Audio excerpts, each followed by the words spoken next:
대산고등학교 2학년 물리학 원을 신청한 학생들 반갑습니다. 1년 동안 물리학 원을 가르치게 된 임노현 선생님이고요.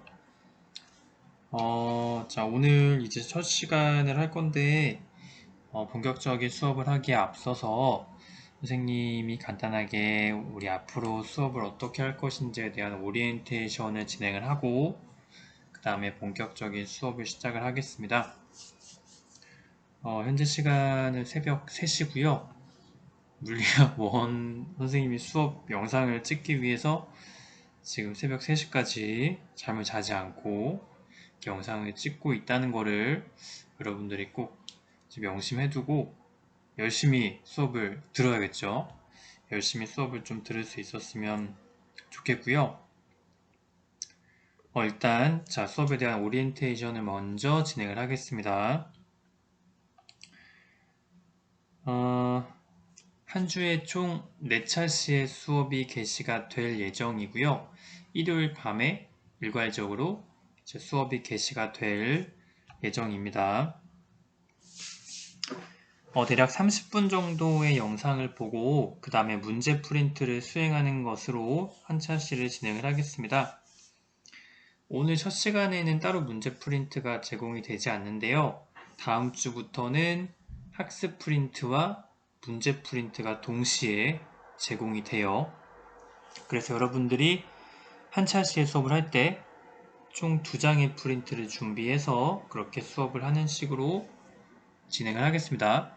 물론 이제 중간중간에 교과서를 보거나 할 때는 따로 프린트가 준비될 필요가 없긴 한데 뭐 이제 이런 것들은 그때그때 다르니까요. 그때그때 얘기를 해주겠습니다.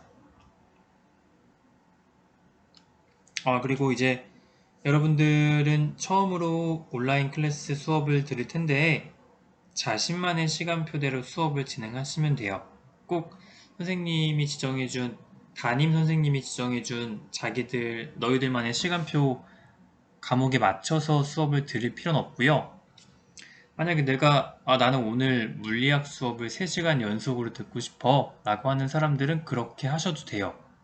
자기만의 시간표대로 수업을 진행하셔도 되고 다만 중요한 거는 꼭 금요일 저녁까지는 모든 수업을 다 들어야 한다는 거. 그렇기 때문에 밀어놓지 말고요. 또 이게 언제 오류가 나서 수업을 들을 수 없게 될지 몰라요. 그때그때 미리미리 수업을 꼭 들을 수 있도록 하고 어떤 사정이 생겨서 선생님 수업을 들을 수 없는 사람들은 꼭 선생님에게 개별적으로 연락을 해주기를 부탁을 드리겠습니다. 수업 시간에 꼭 챙겨야 할 것들은 기본적인 건데 필기도구와 교과서는 기본이고요. 가능하면 프린트는 출력을 해서 했으면 좋겠습니다. 이제 중요한 것들 체크해두고 또 문제도 풀어야 되고 적어둬야 될 게 많기 때문에 어렵겠지만 가급적이면 프린트를 출력해서 준비할 수 있도록 하고요. 안 된 사람은 컴퓨터로 타자라도 쳐서 프린트에 좀 필기를 해두시고 그 다음에 문제 푸는 게 굉장히 많기 때문에 연습장도 꼭 준비할 수 있도록 그렇게 준비를 좀 해주세요. 학습 단원을 좀 살펴보면은요, 역학과 에너지, 물질과 전자기장, 파동과 정보통신 등의 단원이 준비가 되어 있고요. 그 다음에 이제 지금 선생님 생각에는 중간고사를 어디까지 나가게 될지 지금 좀 고민 중에 있긴 한데 일단 선생님 목표는 여기까지 나가는 게 목표인데 지금 여러가지 코로나 바이러스 일도 있고 해서 좀 진도 같은 거는 유동적으로 변화할 수 있다는 거 좀 생각을 해뒀으면 좋겠습니다. 일단은 뭐 1년 동안 여기 있는 단원을 전부 다 학습하는 것이 목표이고요. 네, 어렵지 않아요. 지금 단원명을 봐도 전혀 어려워 보이지 않죠. 물리학 원은 절대 어려운 과목이 아닙니다. 일단 수업은 어떤 식으로 진행을 할 거냐면은 PPT 혹은 이 프린트 영상을 보면서 학습 프린트의 빈칸을 채울 거예요. 그리고 거기에 제시되어 있는 문제도 함께 푸는 식으로 수업을 진행을 하겠습니다. 학습이 끝나고 나면은 교과서를 함께 보면서 중요한 표현에 밑줄을 긋고 그 다음에 교과서에 나온 문제도 함께 풀어보도록 하겠습니다. 수업 중간에요. 언제가 될지 몰라요. 여러분들이 수업을 집중해서 듣지 않으면 그냥 지나칠 수도 있어. 중간중간에 해당 차시와 관련된 과제가 추가적으로 제시가 될 수가 있습니다. 만약에 과제가 제시가 되면은 반드시 그 과제는 그 주에 금요일 밤 12시까지 꼭 제출할 수 있도록 그렇게 좀 부탁을 드릴게요. 과제 제출은요, 선생님한테 개인적으로 보낸 카톡이나 메일로 보내는 것이 아니라 클래스팅 2학년 물리학 1 클래스에 가입을 해서 그곳에 과제를 제출할 수 있도록 그렇게 좀 부탁을 드리겠습니다. 평가 계획은요, 평가는 지필고사 60% 그리고 수행평가가 40%로 진행이 될 거고요. 수행평가는 학습 포트폴리오 작성이라고 해서 여러분들이 지금 열심히 앞으로 필기할 이 프린트를요, 개학 후에 확인을 해 볼 거고요. 그 다음에 차시별로 제출하는 과제가 있습니다. 그것들을 기한 내에 제출했는지를 확인해 볼 거고요. 그 다음에 개학 후에 마찬가지로 개학 후에 나만의 학습 노트 만들기를 진행을 할 거예요. 이거는 선생님이 계약을 하고 나서 자세하게 이야기를 해 주겠습니다. 그리고 당연히 실험이 빠질 수가 없겠죠. 계약을 하고 나면은 실제로 실험을 하고 이 실험 보고서를 작성한 다음에 실험 내용을 모든 별로 발표하는 식으로 수행평가를 진행을 하겠습니다. 하지만 여기 나와 있는 것들은 모두 가안이고요.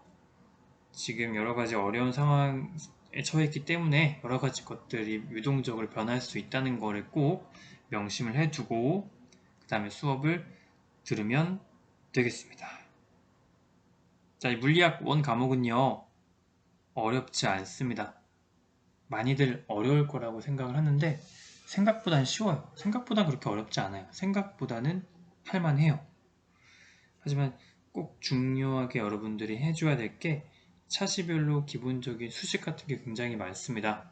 약간 수학적인 부분도 있기 때문에 기본적인 수식은 꼭 암기를 하고 바로바로 그때그때 적용할 수 있도록 훈련이 되어 있어야 한다는 거를 좀 명심을 해두고 선생님이 중요하다고 강조하는 개념과 내용이 있어요.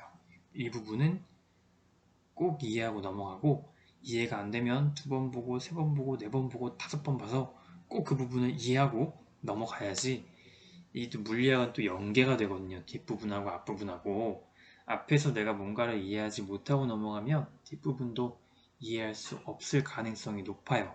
그러니까 꼭 어렵더라도 잘 이해하고 넘어갈 수 있도록 그렇게 좀 하겠습니다. 그리고 문제는 많이 풀수록 좋아요. 수학하고 똑같아.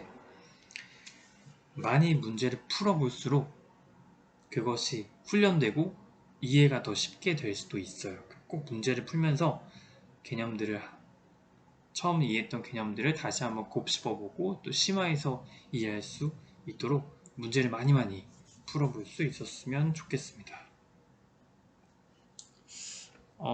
여러분들이 많이 또 질문을 하는 게 그 문제집 같은 거 어떻게 푸는 게 좋아요? 라고 질문을 하는데 선생님 개인적으로 EBS 수능 특강 물리학 1을 추천을 하겠습니다.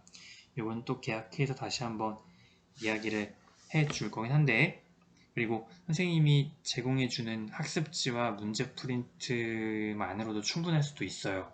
그래서 일단은 선생님이 제공하는 문제 그리고 프린트, 교과서를 확실하게 숙달을 하고 그 다음에 남는 시간에 또 문제집을 풀 수 있도록 그렇게 진행을 하겠습니다.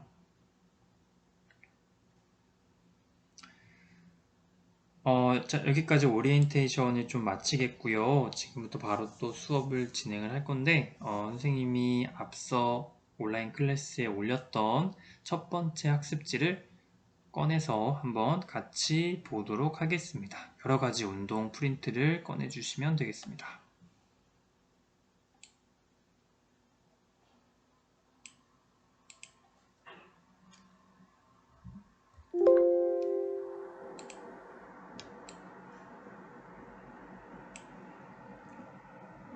자, 여기를 보면은 노현쌤과 함께하는 사랑의 물리학 원 프린트가 있는데 여러가지 운동 단원을 지금부터 학습을 좀 해볼 거예요.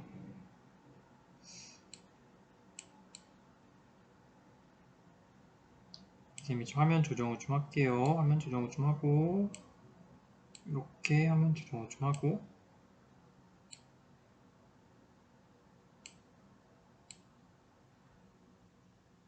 네, 가보겠습니다. 바로 한번 시작을 해볼게요. 이 역학과 에너지, 물체, 운동 단원의 여러가지 운동 단원이 되겠습니다. 일단 자기 이름을 좀 먼저 적어 주시고요.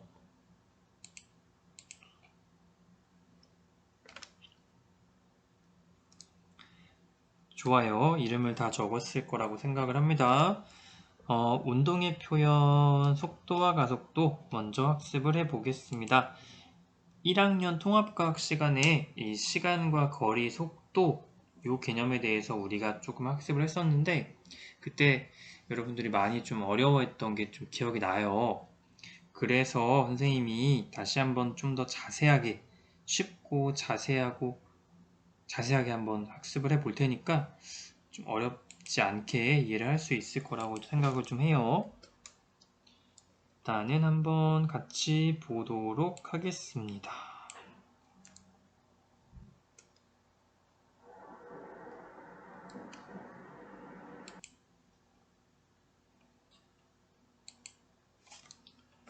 자, 운동의 표현 속도와 가속도 보겠습니다. 운동! 물체의 위치가 시간에 따라 변하는 것을 운동이라고 한다.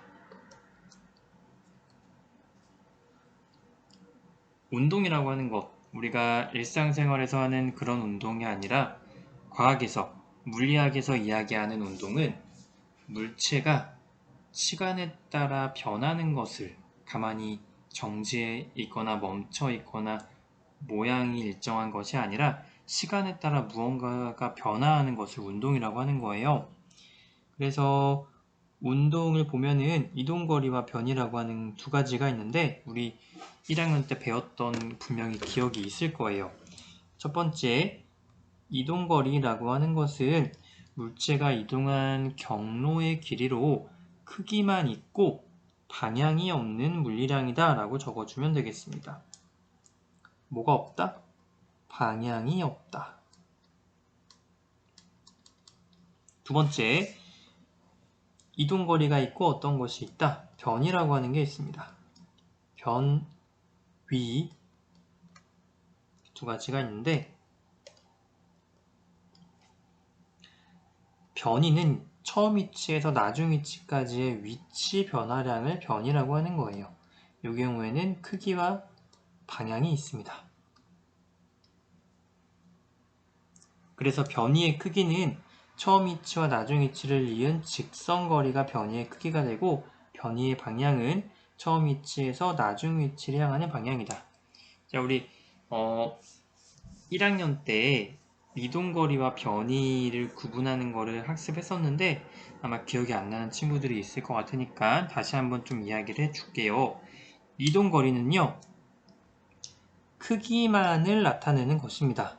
방향은 중요하지 않아요. 하지만 변이라고 하는 것은 처음과 나중 위치의 위치 변화이기 때문에 방향도 중요합니다. 왼쪽으로 갔는지 오른쪽으로 갔는지의 방향을 중요시하는 게 변이고요. 이동 거리는 어디로 갔는지는 중요하지 않고 이동한 거리, 이동한 크기만 나타내는 것이 이동 거리예요. 예시를 한번 들어볼게요, 선생님이. 이쪽에 한번 예시를 들어볼게요. 다 지우고 이쪽에 한번 선생님이 예시를 한번 드려볼게요.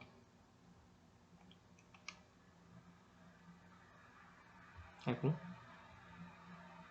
잠깐만.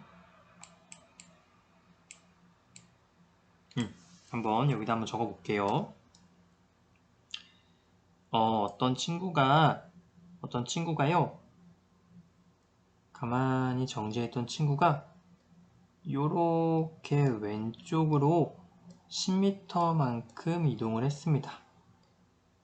두 번째 경우는요. 가만히 정지했던 친구가 오른쪽으로 10m만큼 이동을 했어요. 이 경우에 1번 이동 거리를 한번 비교해 볼 거고요. 2번 변이를 한번 비교해 볼게요. 이동 거리의 경우에는 첫 번째 경우는 이동 거리가 얼마일까요? 10m입니다. 두 번째 경우는요? 역시 마찬가지로 10m예요. 이동 거리에서는 방향이 중요합니까? 중요하지 않습니까? 방향은 아무런 의미가 없습니다. 하지만 변이의 경우에는 첫 번째 경우는 변이가 어떻게 됐죠? 왼쪽으로 10m만큼 이동을 했습니다. 두 번째 경우는요. 오른쪽으로 10m만큼 이동을 했습니다. 그러면 변이의 경우에는 첫 번째 경우와 두 번째 경우가 서로 다른 상황이 되는 거죠. 이 경우에는 방향이 중요해진다는 겁니다. 두 가지의 중요한 차이점이에요. 그러면은 우리가 밑에 내려가서 예제를 한번 풀면서 다시 한번 또 이해를 해볼게요.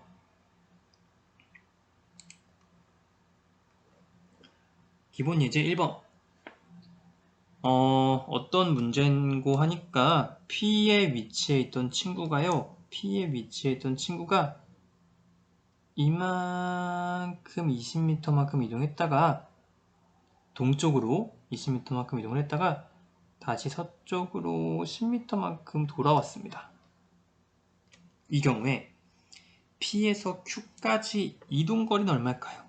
이동거리라고 하는 거는 방향이 중요한 게 아니고 실제로 이동한 거리를 이야기하는 거니까 내가 동쪽으로 20m만큼 갔다가 그 다음에 또 서쪽으로 10m만큼 돌아왔기 때문에 전체 이동거리가 몇 미터가 되는 거예요?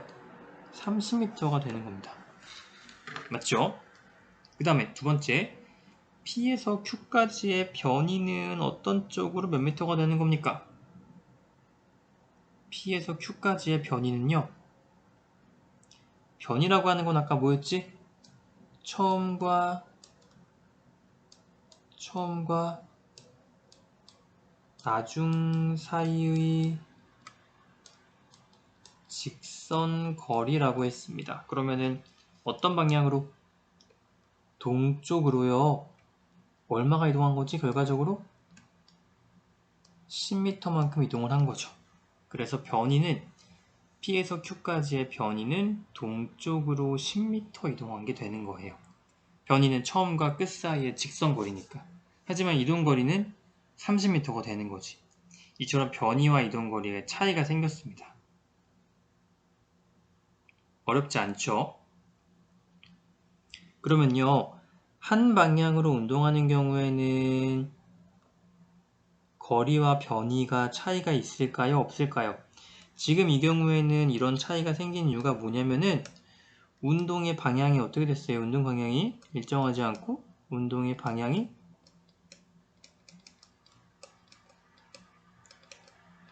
바뀌었습니다.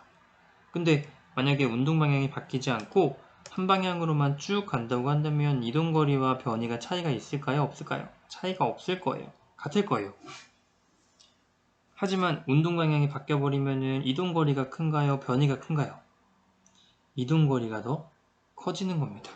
이동거리는 순전히 이동한 거리만 나타내는 거니까 무조건 변이보단 클 수밖에 없어요. 운동 방향이 바뀌는 경우에는.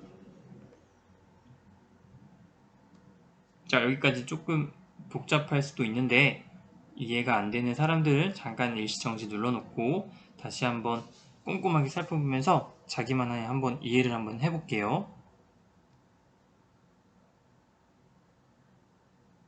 네, 다 됐으면은 이제 다음으로 넘어갈 건데 잠깐 우리 왼쪽으로 넘어가서 왼쪽에 있는 문제를 한번 좀 풀고 넘어가도록 하겠습니다. 왼쪽에 보니까 개념 체크 이 정도는 풀어야죠 하면서 기본적인 문제가 나와 있어요.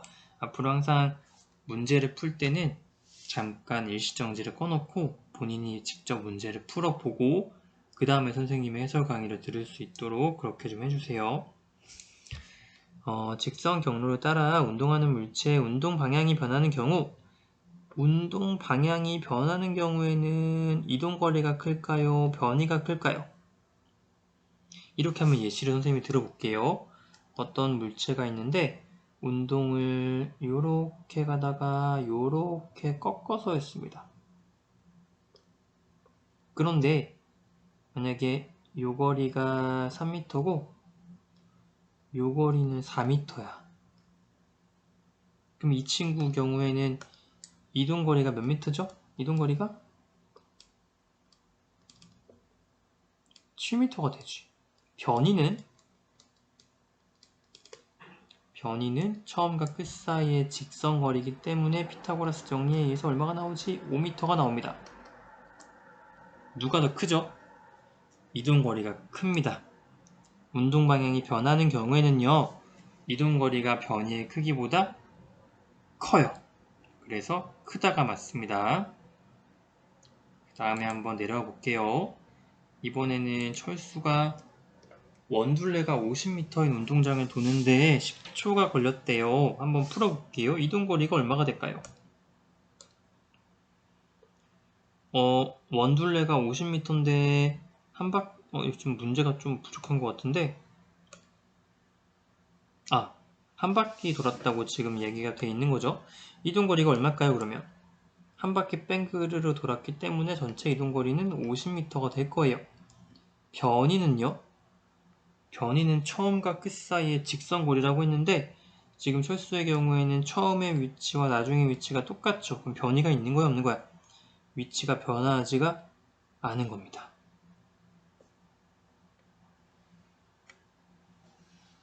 그 다음에 평균 속력과 평균 속도는 조금 이따가 다시 해볼게요. 여기까지 됐고요. 이제 넘어가서 그 아래 이제 속력과 속도에 대한 학습을 한번 좀 해보겠습니다.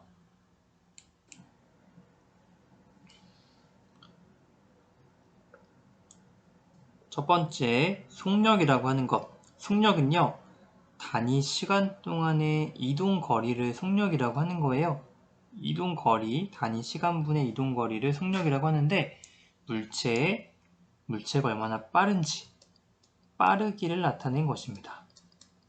속력이라고 하는 것은 물체의 빠르기를 나타낸 것이고요. 단위 시간 동안의 이동 거리이기 때문에 속력을 표현하는 식은 어떻게 되냐면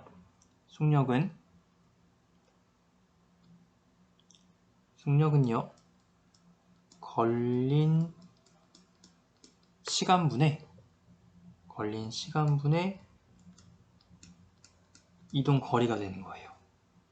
요거를요, 우리 앞으로는 한글로 쓰지 않고 조금 더 빠르게 수식을 전개하기 위해서 기호를 쓸 거야.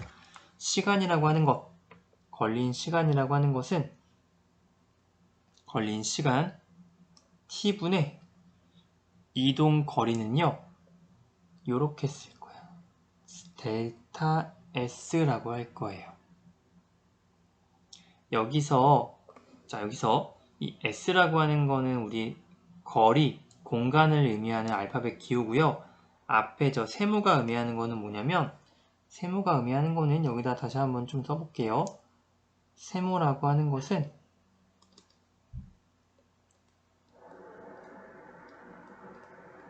나중값에서 처음값을 빼준 거예요. 나중값에서 처음값을 빼줬다는 게 어떤 의미가 있지? 둘 사이의 차이를 얘기하는 거예요. 즉, 델타 S라고 하는 거는 단위 시간 동안에 얘가 이만큼 이동했다 라고 하는 이동 그 사이의 간격을 이야기해 주는 거야. 그래서 델타 S라고 하는 거는 이동한 거리가 되는 거예요. 나중의 거리에서 처음 거리를 빼준 값이 되는 거니까.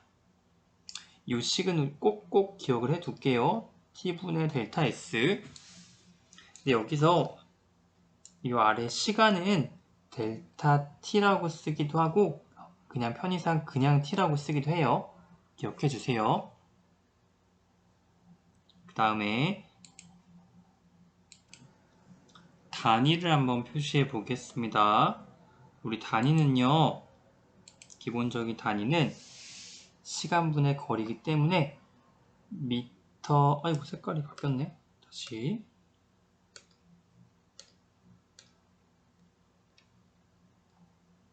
미터 퍼 세컨드를 적습니다.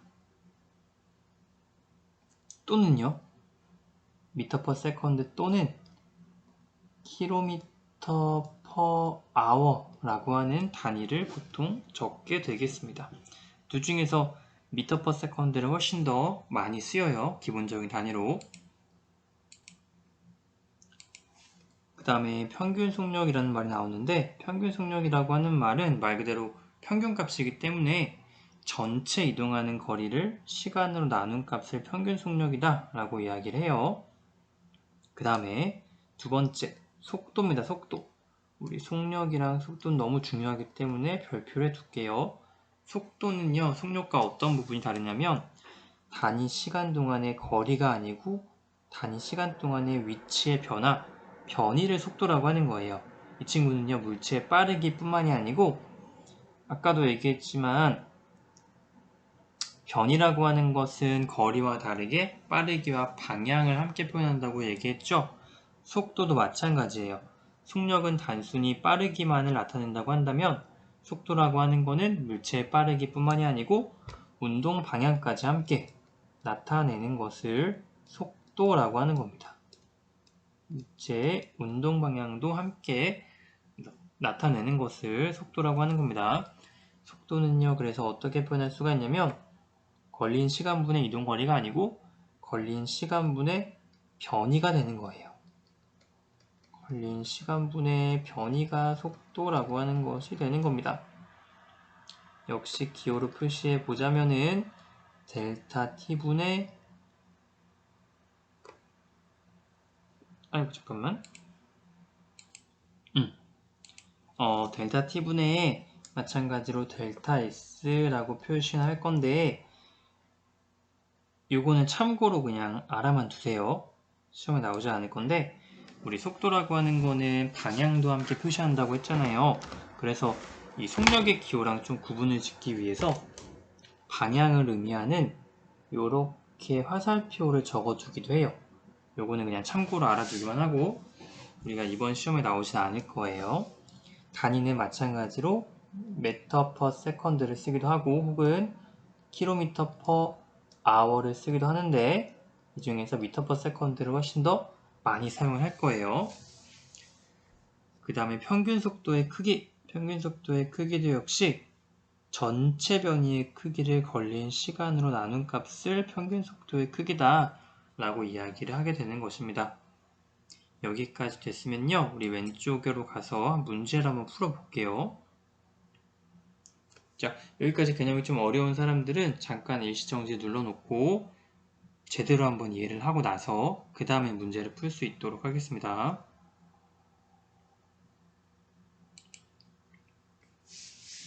우리 아까 이 문제 풀었는데 같이 이동거리는 50m였고요. 변이는 0m였어요. 여기서 평균 속력은 어떻게 될까요?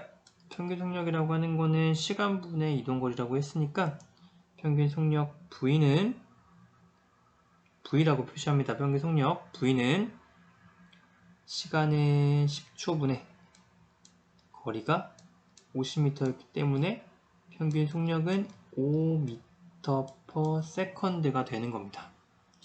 하지만 평균 속도는 마찬가지로 V인데 시간분의 10초분의 변이가 0m이기 때문에 평균 속도는 0이 되는 거예요. 이렇게 평균 속력과 평균 속도는 차이가 있습니다. 그 다음 밑에 문제를 한번 풀어볼 건데 자, 이 문제를 풀 때 반드시 잠깐 정지를 눌러놓고 여러분들이 먼저 문제를 풀어보고 그 다음에 해설을 들을 수 있도록 하세요. 자, 직선 경로를 따라 오른쪽으로 20m를 이동한 다음에 왼쪽으로 10m를 이동하는데 걸린 시간이 5초일 때 5초 동안의 평균 속력, 평균 속도를 물어보고 있는데요. 한번 경로를 그려볼게요. 처음에는 오른쪽으로 20m만큼 이동을 했고요. 그 다음에 왼쪽으로 10m만큼 이동을 했대요. 그럼 이 친구 이동거리가 얼마일까요? 이동거리 이동거리는 그렇죠. 30m가 되는 거고 변이 얼마일까? 변이. 처음과 끝 사이의 거리이기 때문에 변이는 10m가 되는 거예요. 그러면 여기서 평균 속력은 얼마가 되는 거지? 평균 속력은 5초라고 했으니까 5초분의 30m니까 평균 속력은 6m/s가 되는 거고요. 평균 속도는요.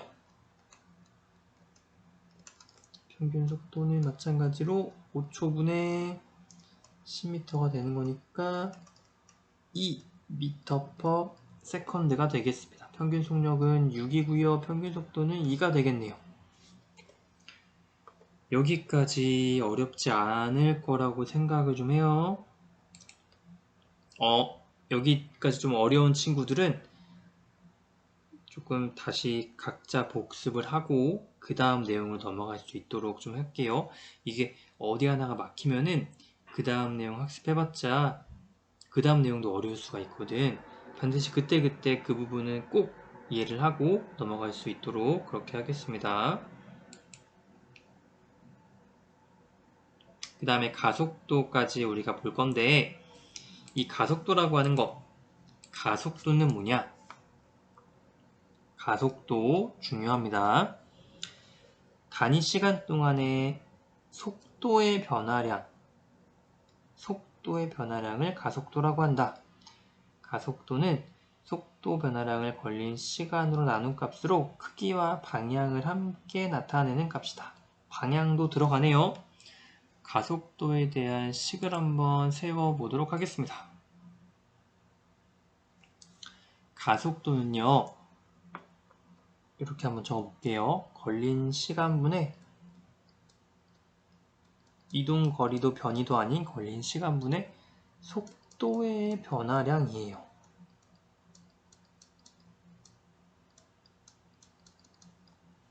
속도의 변화량이면서 속도의 변화량이라고 하는 거는 뭐냐면 걸린 시간분의